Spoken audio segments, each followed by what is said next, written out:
violent offenders in jail. So it's another story that unfortunately has happened, because we have what I describe as judicial activism from the bench, in which these judges and magistrates allow these violent offenders to get back out on our streets, with little or no bond. And unfortunately, Ms. Zaritska was another victim that fell prey to another violent offender. You posted this poor woman was killed because of failures in a system designed to protect her. We heard, on X this afternoon, people and yourself saying the person should never have been out on the streets, even if it meant involuntarily committing him. Should he have been involuntarily committed? I think that would have been a viable option to do. Obviously, from his pretrial release charge, for the misuse of 911 calling from the hospital, I think it's clear that there's some mental health issues going on.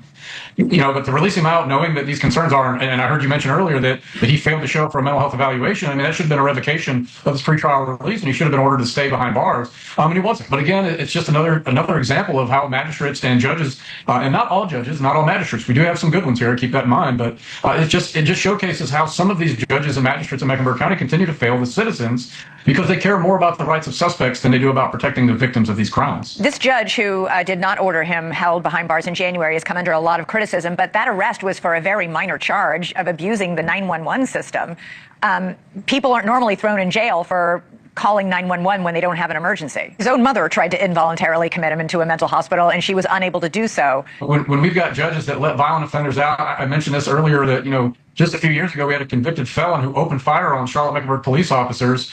Convicted felon shooting an AR rifle and gets a $67,000 bond and is out of jail in less than 24 hours. It is that type of an example that shows that the policies and the activism, as I mentioned, is alive and well, and it's putting our citizens at risk. We're tired of it. We've been calling for action for years, and it's unfortunate that Ms. Zaritska had to die in order for Mayor Viola to actually stand up and say, hey, it's about time that we do something. Because we've had 2 homicides at our transit center that this train runs through just this year alone, and we had a man brutally attacked on a CATS bus earlier this year, and Mayor Viola was silent on all of those.